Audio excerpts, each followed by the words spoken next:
Hi, this is Lauren St. Clair, the CFO of NerdWallet, and you're listening to the CFO Thought Leader Podcast.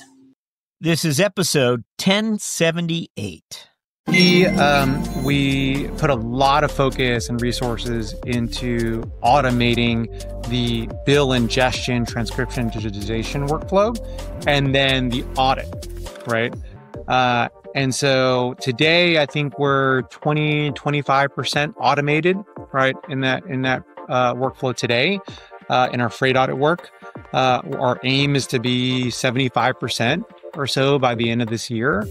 And that actually is an interesting use case or an application for our customers too.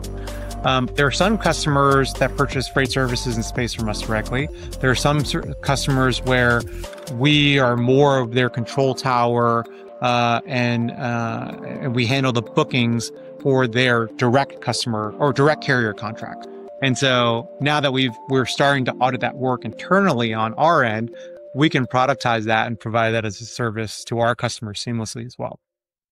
Stuart Leung had only recently been appointed CFO at Flexport when he realized the supply chain management company's growing margin pressures stem not from a single root cause, but from many. From pricing misalignment to invoice errors, Leung had compiled a lengthy list of snags.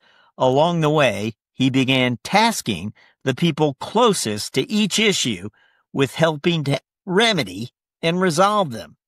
Their efforts became known as the Big Rock Initiatives. And in all, there were something like 15 big rocks. You'll hear the story of the big rocks and much more on today's episode. Our talk with Stuart Leung begins after this.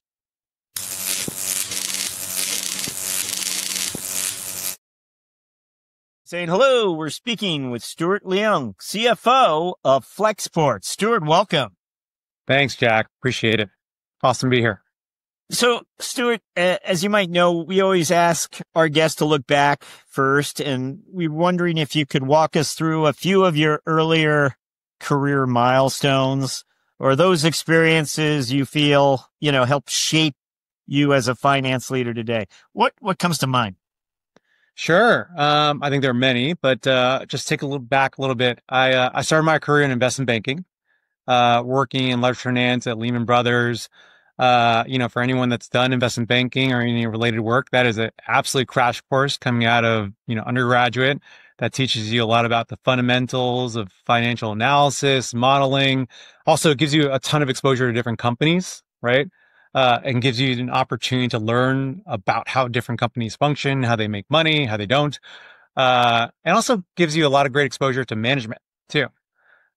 So one, that was a great first step, great training ground for me. And ask about your timing there. I mean, did you leave the year before it collapsed or was it? I did leave the year before. I'm not going to say I called it, cause I definitely did not. But it was a part of my program. You do an analyst program. So you do 2 years in investment banking.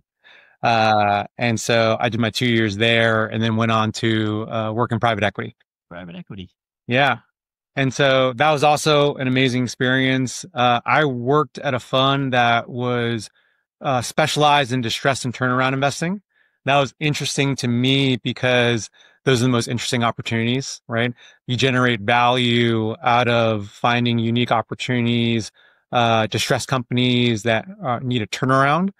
So it's not just modeling. There's a lot of operational work and diligence you need to do to understand, is it a viable business? What are the ways you can turn around a company tactically, operationally?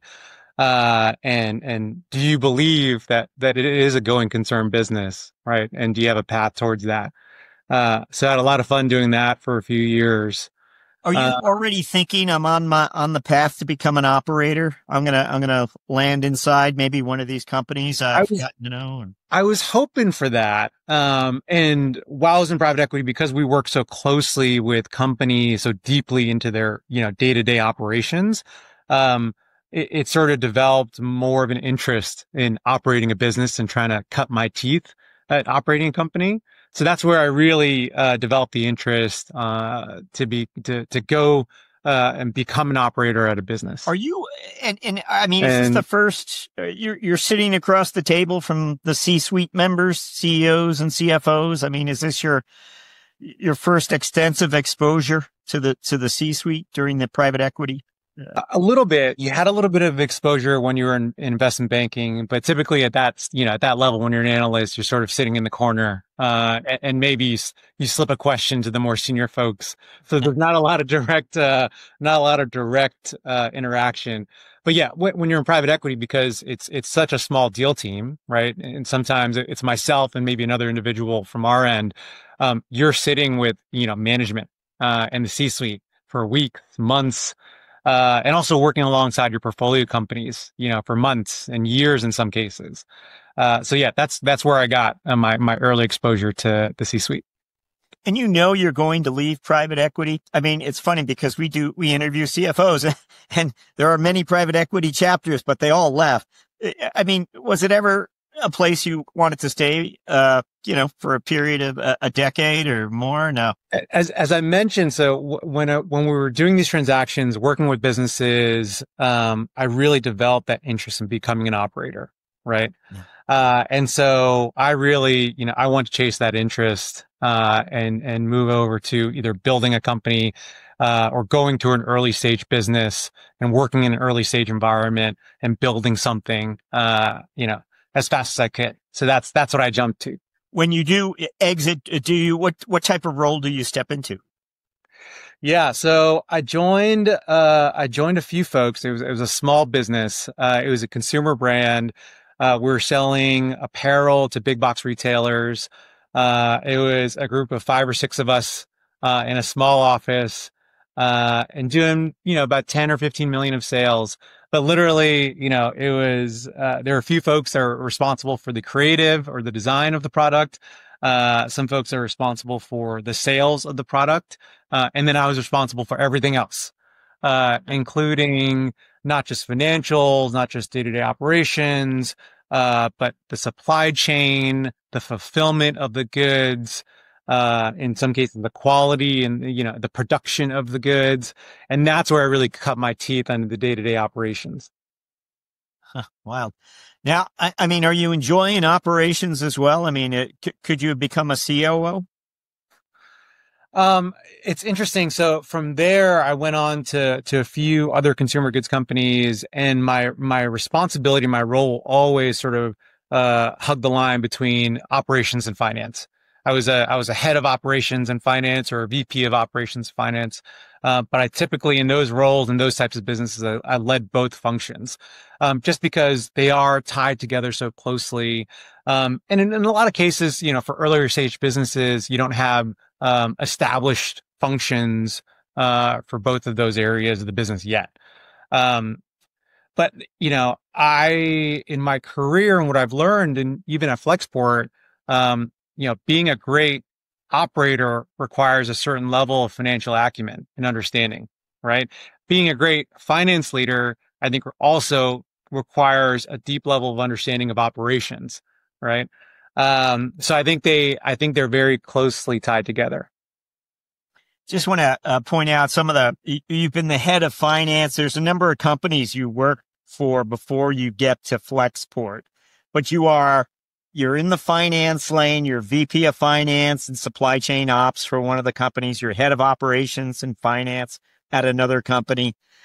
You join Flexport. What's the role you take on there as you join? Yeah. When I joined, it was a bit of a career pivot. So my last company before I joined Flexport, I was leading supply chain and finance, for a consumer goods business. Flexport I was a customer of Flexport in the early days. So I was one of Flexport's earliest enterprise customers. In my career, and the reason why, I ultimately joined Flexport is working with Flexport as a customer, I became an incredible ambassador. I believe I had so much conviction in what Flexport was building, the impact they were having, because it changed my business. I had to work with other freight forwarders in my career. I knew how challenging that was. And I was always hoping for a technology platform, like Flexport to come along. And so, it was a no-brainer for me to join the company. When I joined the business, as I mentioned, it was a bit of a career pivot. I joined as a GM of the business. Wow. So it wasn't a finance role. I came on to lead sales, account management, and operations. First, for the West region, and this is at a point when, pretty early stage for Flexport. We're 100 people and fairly small, so we're expanding offices, expanding our reach and our geographies. So I was responsible for building out the West and the South of the U.S.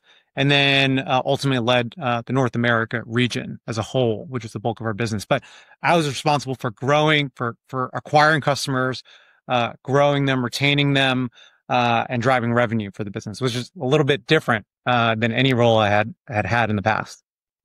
Well, maybe we can ask you then to fill us in about Flexport and then come back and understand how you found your way to the CFO office. So tell us about Flexport, and many of our listeners likely know something about it, but tell us about Flexport. What type of company is it? What are its offerings? Yeah. Absolutely. So Flexport is a platform that is simplifying global trade.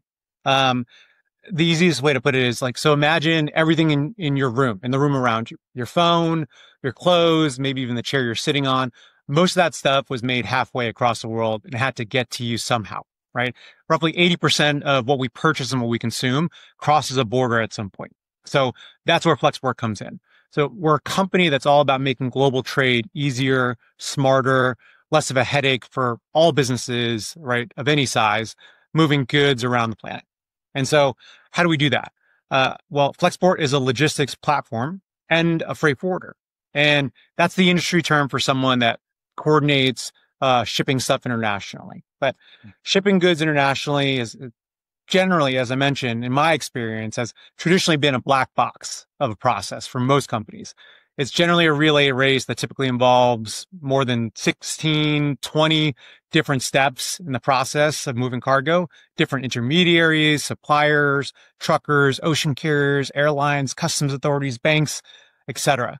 But all those intermediaries are typically pushing paper and emails around to move the cargo. And again, it's typically a black box for the importer. You don't know where things are, when they're going to arrive. And as you can imagine, things go wrong in the process, given how many steps and handoffs there are.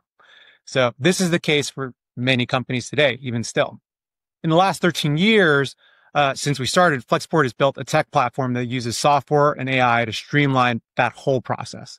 So think of us as the control tower for your supply chain, connecting everyone from manufacturers to shippers to retailers, to your fulfillment sites.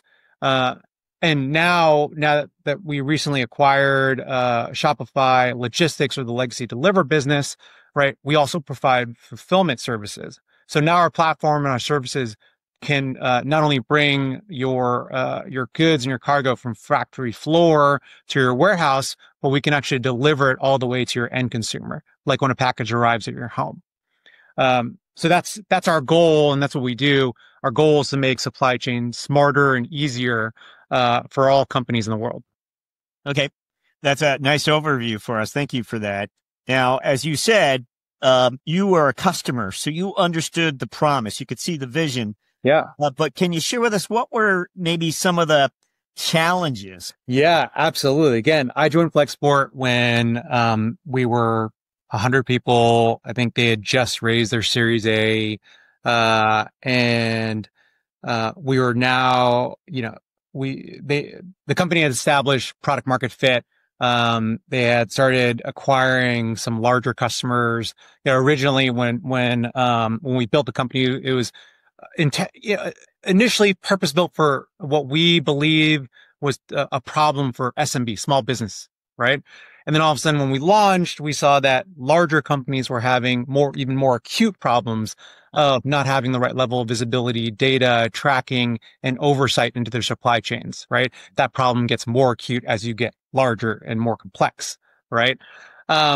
So, when we joined, it was really about expanding into different regions, expanding overseas to develop capabilities, right? So that we can serve more trade lanes, more regions, more suppliers. So we went through a stage of absolute hypergrowth, right?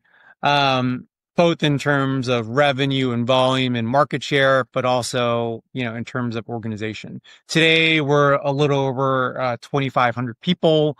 We're much larger than that even, a year and a half ago. But, a lot of the challenges are the typical challenges you come with like hyperscale, right? You're trying to be nimble and dynamic, trying to grow the business as quick as possible. You're not always being overly intentional about systems and process and structure and scalability, right? Those are things that you come back to. An example of that is we didn't have a full finance function at that point in time. We had a few folks that were doing finance work, but that wasn't the first priority of the business. Our priority was really developing the technology, developing our go-to-market teams, our process, acquiring customers, and expanding geographically. What about the finance function though? What pieces have you now pulled in place that maybe weren't there before you stepped into the role? Wow, yeah. So after leading our go-to-market functions and our operations organization for a few years, it got to a point where, okay, we were at a scale where we said we probably need a formal finance function. It's time to do that. I think we had gotten to a scale where, we were starting to have conversations about what a path towards an IPO would look like. And, even then we wanted to run a good business, right?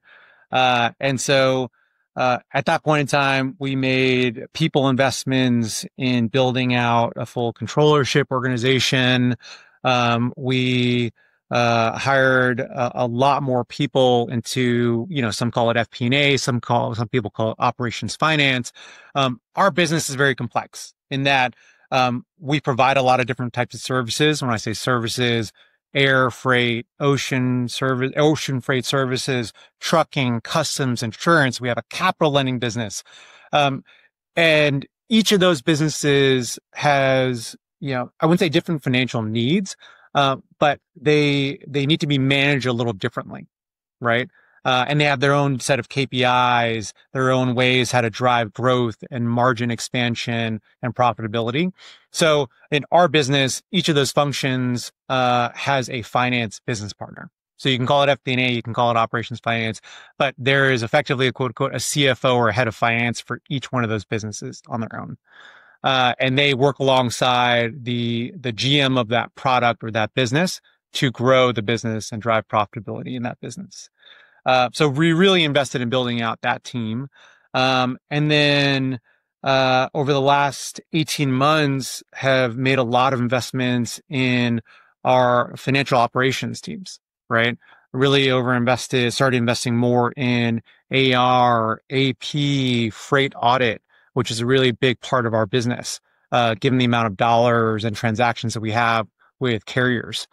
And those are all functions and processes that we didn't have in place before. And, did you raise your hand for the CFO role, or was it sort of obvious that you were headed that way? Don't know. I don't know if I would say I raised my hand. I think it was a bit organic, right? I think when I stepped in the CFO position, there were a lot of changes going on in the business, organizationally, and senior management changes. Senior management changes. And because I would say my understanding of the business, right? And not just, because of my financial background, my ability to model, report numbers, and more so my understanding of the details and the inner workings of the business and how to drive the business. It put me in a unique position where I could combine those two skill sets. It was a bit of an organic choice. And this is just from a timing point of view. This is sort of after COVID. You are already the head of finance, FP&A, and like I said, there's some management changes, and you entered the CFO role. Is right. it okay? Why the timing there? You would have thought like COVID had to have been quite an experience for a logistics company as well. And you navigated that, no snags along the way. I'm sure there were pains and challenges. Yeah, the challenges of COVID were a little bit different. I mean, the earliest, in the first months or first quarter or two of COVID, we thought the market was gonna fall apart, right? There's gonna be no trade, no movement of goods. What that quickly pivoted towards was a massive shift towards shipping PPE, right? And related products around the world, like a massive surge. And then, a ton of consumer demand, right? Particularly, in home goods, people were redoing their homes. There was more just consumer discretionary spending that was flowing through. But the flow of goods actually increased, right? So there's more trade volume. On top of that, you had a massive amount of congestion. I don't know if you remember what happened during COVID, but a massive amount of congestion at the ports, right, with ships in the ocean for 100 days or so, and cargo stuck. And so that drove up the demand for cargo and freight. That drove up the price of freight. And there were actually a few years during COVID where freight forwarders, logistics providers, carriers were very profitable, right? Us included. So there's a quick pivot from risk management, figuring out what the world looked like, to a massive inflow and a ton of growth that happened over that course of time. The challenge was how do you pivot like everyone else? How do you pivot to a remote working environment? But I think we navigated that pretty well. The changes that you're referencing that happened after COVID were really, a couple factors. One, a change in sort of management and leadership, and a change in strategy, I would say, and changes, some changes to how we were managing the business. Yeah. And your tour of duty then over the last year and a half, roughly? Yeah. Can you share with us what is the chapter as a CFO? What is, when you think about what chapter you're opening, Stuart, what is it that you're helping achieve here? What is this chapter going to be about? Yeah. I'll say, when I stepped in the roles around the time when, our previous CEO and founder, Ryan Peterson, stepped back into business. What followed was, I'll be honest, it was a year of a turnaround, right? It was a turnaround year for Flexport. Again, we had gone through some changes. The reality is we weren't financially healthy. We were burning a ton of money, right? And so we needed to jump in. I needed to jump in to diagnose why that was and why that was happening. And we got really deep into the details, right? Not just in terms of what we were spending, what we needed to do to our cost structure, to make sure that we were spending in the right areas, and also we weren't overspending, all right, in some areas.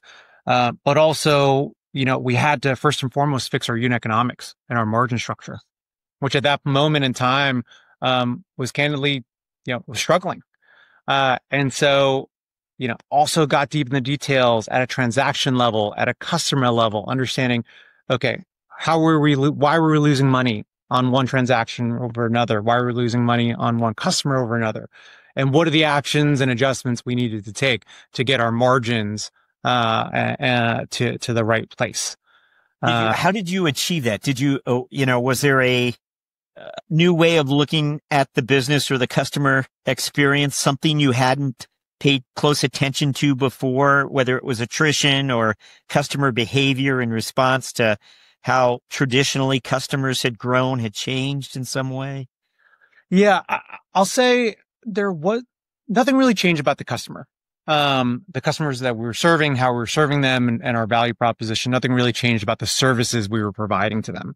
Or renewals? No. Sorry, say that again. And not customer renewals. I mean, that didn't change, or what? I mean, to a certain extent, what was happening is that there was a period of time where our service quality started to dip and suffer a little bit. So we were churning business. So there are a couple of things that we need to solve quickly. One, how do we fix operational quality and service quality? Because that's, customers love our platform and the visibility and the data we provide, but ultimately we're providing a service and that's what they're paying for. So we had to fix operational quality and service quality first and foremost, and fix the customer experience. So yes, that is something that we had to jump into and fix immediately. But to diagnose what was going on, I downloaded all of our transactions, tens of thousands of transactions, and cut the data in different ways, and started to get deep into the cohort of shipments where we were losing money, to understand what it was. And it wasn't one problem, right? It wasn't one root cause. It varied across how we were quoting business, how we were pricing business. It varied, across how we were operating and servicing business, right? We were losing money throughout the process of managing a shipment. And then also at the tail end, how we were invoicing customers. Were we invoicing customers correctly? Were we auditing and reviewing bills from our vendors? And were those bills correct? And I can tell you they weren't. But it was, there wasn't one primary root cause or what was, putting pressure on our margins. It was a lot of different underlying issues. It sounds like you needed a SWAT team to uncover all of what you just described to us, to go in there and spend the time to really get down into it, right from the invoices to the service, team, where it might have been. It was, I would say, the work that we did to really diagnose the problems in what was going on with our, with the margins of our business, right, and how to fix them, right. There was a lot of investigation, a lot of studying up front, right. What came out of it were probably about a set of 15, 16 different margin related initiatives. We call them big rocks internally. Yeah. Right. And so we had 15 or 16 initiatives to fix our margins. Again, it was, probably, again, when I say 15, there are probably 15 different root causes for why our margins were suffering. There were initiatives related to, improving our cost structure, right, and finding ways to reduce costs and drive efficiency in our business. There were initiatives to drive growth and to improve customer service and customer experience. All of these big rocks together, I think all in, there were about 50 initiatives. And we did a lot of analysis to understand what it was worth to us, right? What was the opportunity? What improvement we should be seeing in our financials over what time frame? And we set some goals for ourselves. And we use this as a framework to track our progress, to track our work, to learn, right, and be dynamic, to continue to find more opportunity to improve the business, either margin, costs, or growth, or customer experience and quality. And we had monthly reviews of these initiatives, an owner assigned, a name assigned to each single one. And we spent a few hours every month deep diving each one to understand, were we getting the improvement that we expected? If not, why? Were they learning something that uncovered a new initiative or a new opportunity? How do we assign resources and focus to that? Were these members of the finance team who were assigned, or was it broader, much broader than that? They were assigned to the business. No. They were assigned to the people that we thought could solve the problem, that were closest to the problem. Which is a general philosophy for us, right? The people that we want solving the problem are the people closest to it, right? And it may not, in some cases, be obvious who that is, which is like another opportunity in itself. Yeah. But it was typically assigned to the business. Wow. when did you know you were making progress? Sometimes you might think, are we just doing this in vain or Well, I mean, we started to see it immediately. That's nice. Because it is validated it. Well, we're a highly transactional business, right? And any adjustment in whether it's quoting, invoice, operational quality, you can see transaction by transaction and have a very clear comparison. Yeah. So we saw real meaningful change in that first month's review. And so, yeah, in some cases, right, we also, for a lot of these underlying initiatives, we learned along the way and the opportunity, wasn't as large as we expected or hoped for. And so we pivoted focus. So, it didn't always work out positively, I'll say, right? But the point of this was to maintain disciplined focus, right, on areas of the business that we know we needed to improve, drive accountability and have a name assigned, right? And someone responsible and feeling responsible for driving day-to-day improvement and investigation. And for us to all be transparent on and sort of clear on what are the priorities of the business, what is most important. So it wasn't confusing for anyone at all. What was most important? These initiatives, this is what we're focused on as a business and as a leadership group. Yeah, thankfully it all worked out, and the business is performing great now. But it was a hard year for everyone involved. But yeah, we came out a much stronger organization in all ways. You had mentioned earlier the Shopify, the acquisition of their piece of their business. Can you tell us, the history of acquisitions, was that unusual? Had you done others? Is it just that Shopify's kind of high profile? And I recall it in headlines, business headlines and what have you. It was an interesting deal. Yeah. We historically have not been an acquisitive company. We've done some acqui-hires in the past, some smaller transactions. The acquisition of Shopify Logistics, the legacy Deliver business, was absolutely, by far the largest acquisition we've done as a business. And it was definitely the first large acquisition. Help us understand why is Shopify getting out of it? It wasn't their core. It wasn't. Yeah, I think that's exactly what it was. Right. Yeah. They believe that, logistics and fulfillment was key to the customer experience, right? And could absolutely enhance the customer experience. But it wasn't necessary for them to be directly in the business and managing the business. Right. And so they saw a really great opportunity because we had a partnership, with Shopify. They were a strategic investor of ours. We had some partnerships in place. And there was a very clear opportunity or clear synergy between, our freight forwarding business, and their fulfillment, operation. Customers, even from the moment I joined, years ago, I recall one of the first customer conversations that I had. And the question was, I love working with Flexport. I love, you're an amazing freight forwarder. I love your platform. When can I give you my fulfillment? Right. Our customers have been asking for us to be end to end for years. But we've resisted it just because, we've been focused on our core freight forwarding business. And it's a big undertaking. It is a different operation. I've run operations like that before. But yeah, we held off for a long time, but that was an incredible opportunity that came to us. Are currently companies privately owned? I didn't ask you about the capital structure. You mentioned Shopify as an investor. Is it privately owned? Shopify became an investor in our last fundraise, our Series E, which was done a few years ago. So they're on the cap table. Is an IPO milestone in your CFO future? Yeah. Yeah, I hope so. Especially now that we're back on track and we're doing great. Obviously our focus over the last 12, 18 months has been improving the business, improving the customer experience.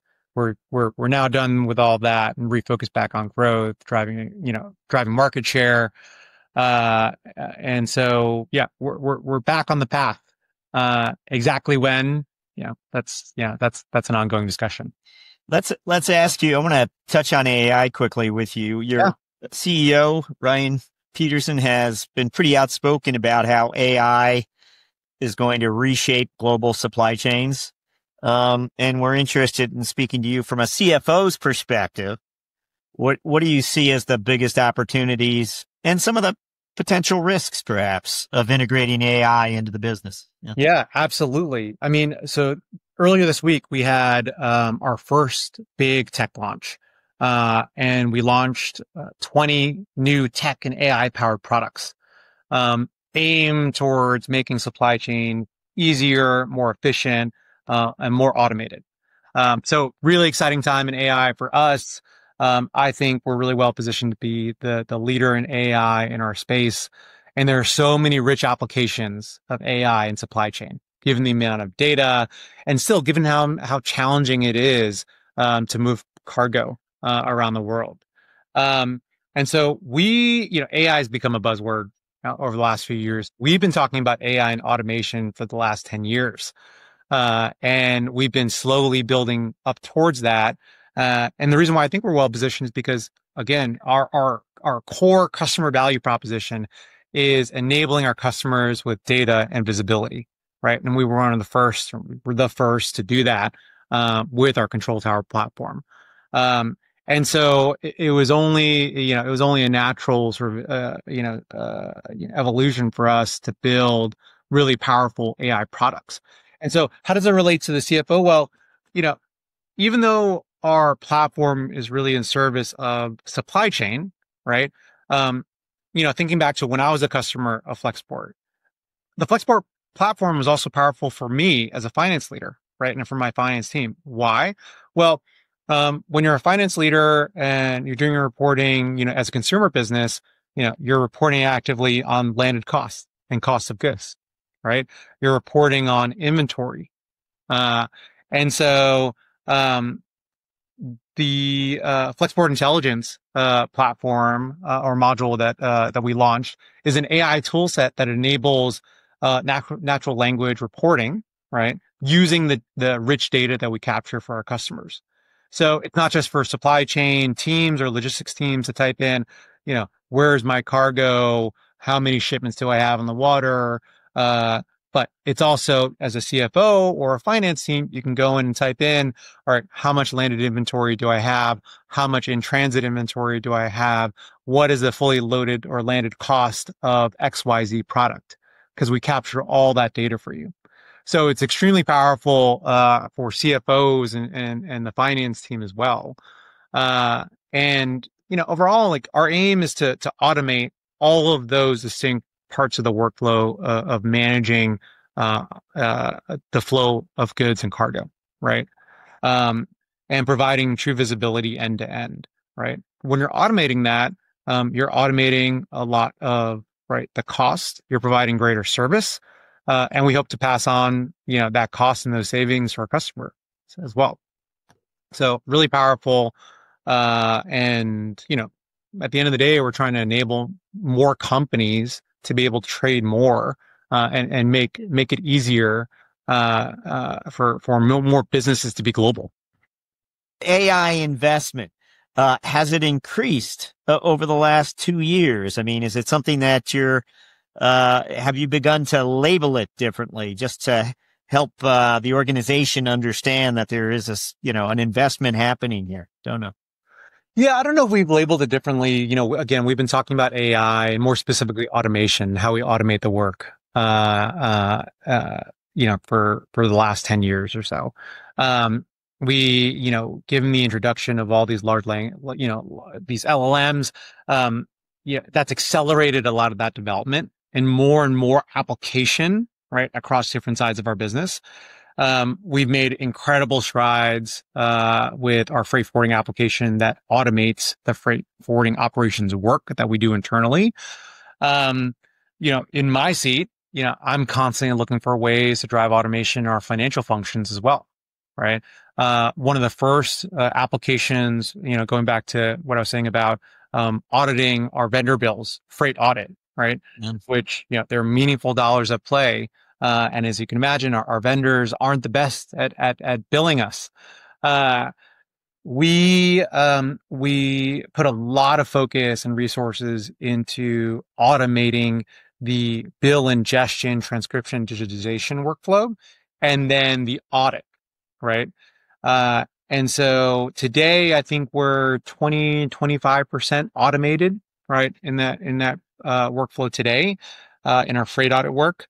Our aim is to be 75% or so by the end of this year. And that actually is an interesting use case or an application for our customers too. There are some customers that purchase freight services and space from us directly. There are some customers where we are more of their control tower, and we handle the bookings for their direct customer or direct carrier contracts. So larger enterprise customers, they purchase directly from carriers, but we still provide a service for them, right?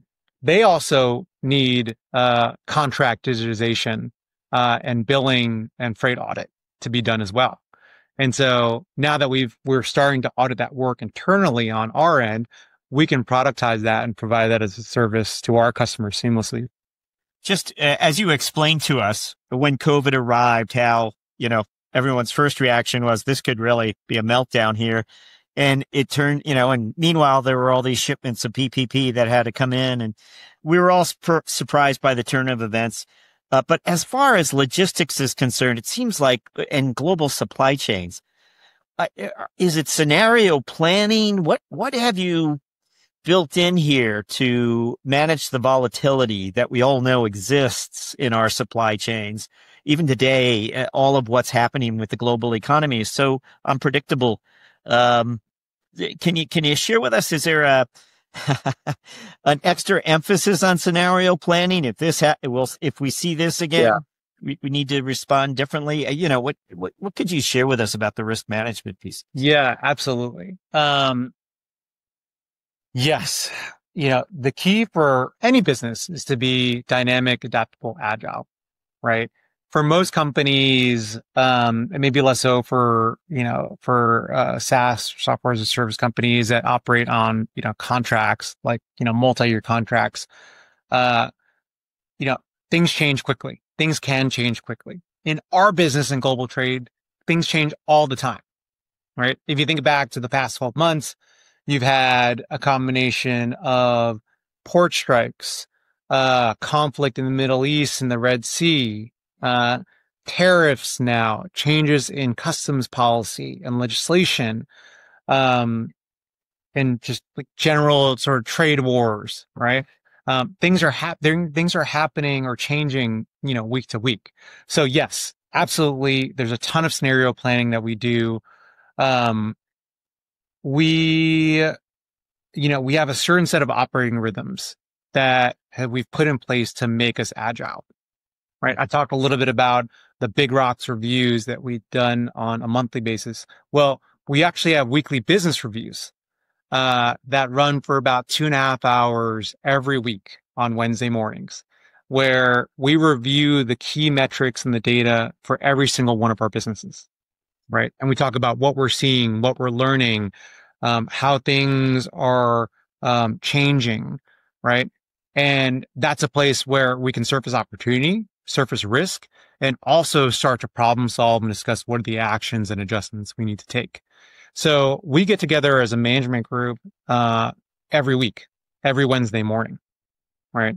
And in those moments, we also talk about what we see is changing or what we hear is changing in the market as well. Yeah. And what does that mean for our business? So we have built up an operating rhythm that has allowed us to be very agile, just because you have to. Nice detail there for us. Thank you for that. We're going to jump to what we refer to as our finance strategic moment question. Again, we're just looking for a good story, but it might have happened anytime in your career. What comes to mind when we ask for a finance strategic moment? Yeah. Just to talk a little bit more about these operating rhythms, right? And why it's important to be agile. I would say again, throughout my career, I've sort of, had the line between, leading finance functions, leading operations functions, right? I think strategic finance is not just about being able to report, right, on the financial results or on the KPIs and metrics, but also being to, take that a step further, being able to take that information and operationalize it, right? And the spirit of our operating rhythms, weekly business reviews, monthly business reviews is really intended for us to be agile, but to be active in learning about what's going on in the business and understanding what's going well, what's not, right? And you really saw our business change dramatically once we introduced these new rhythms and these new cadences, because it allowed us to be really in touch with what was going on in the business, but also be in touch and coordinated with each other, right? On what adjustments, what changes we make, right?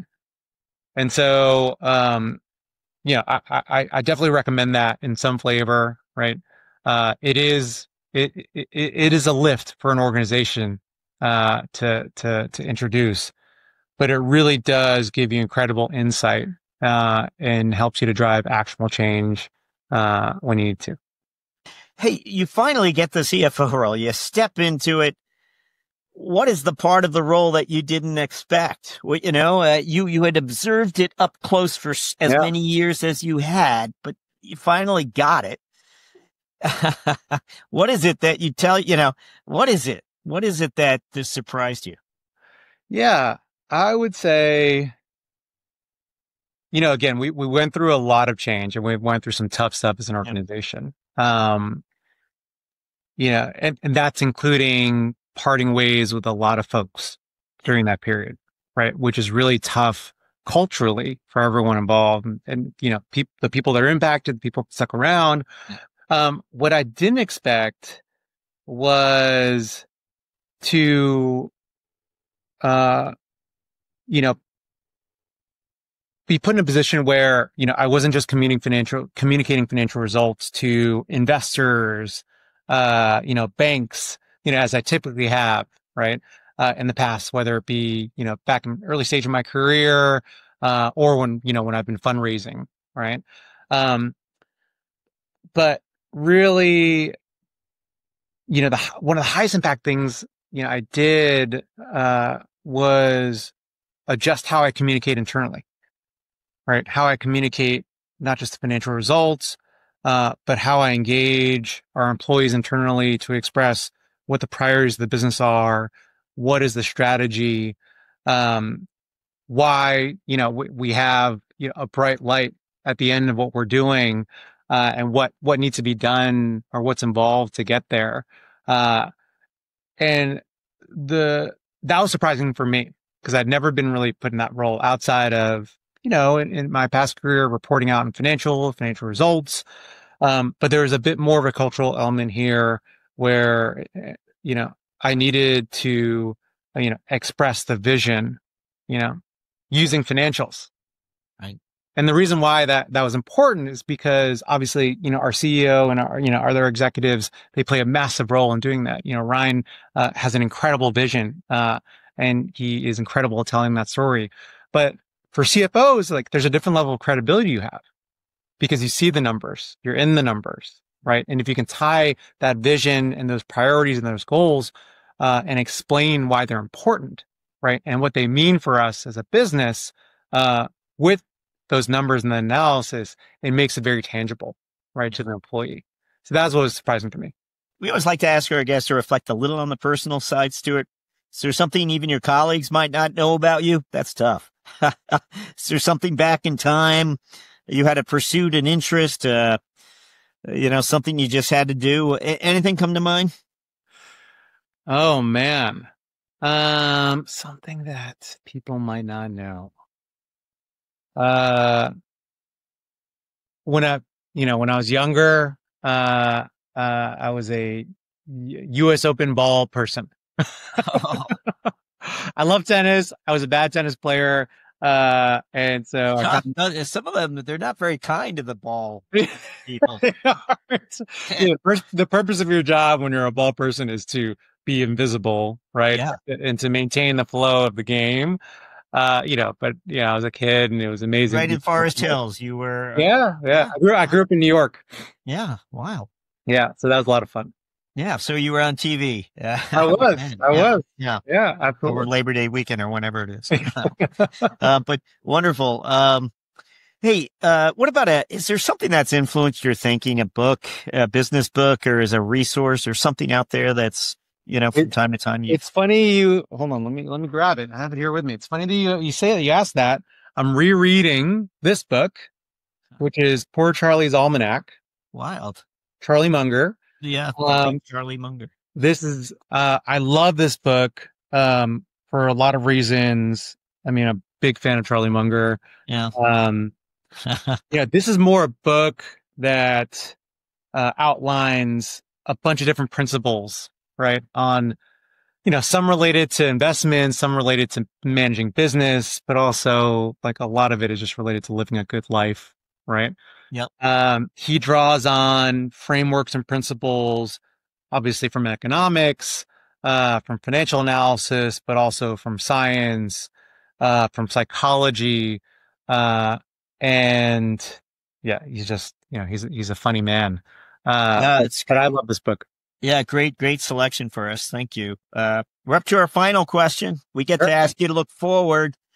We're wondering about this next 12 months and what your priorities are. What would those be for the coming 12 months, your CFO priorities? Absolutely. My priority, our priorities now, are growth. We've, earlier this week, we launched an incredible set of new products, that we are really excited about. I think that our customers are really excited about. We want to continue building on that. And we've got another awesome and exciting launch later this year. So we're already doing the work, obviously, to prep for that. And it's really about, reaching and serving more customers, around the globe. So really excited to get back to growing, and taking market share. Stuart Leung, thank you for joining us on CFO Thought Leader. Awesome. Thank you so much, Jack.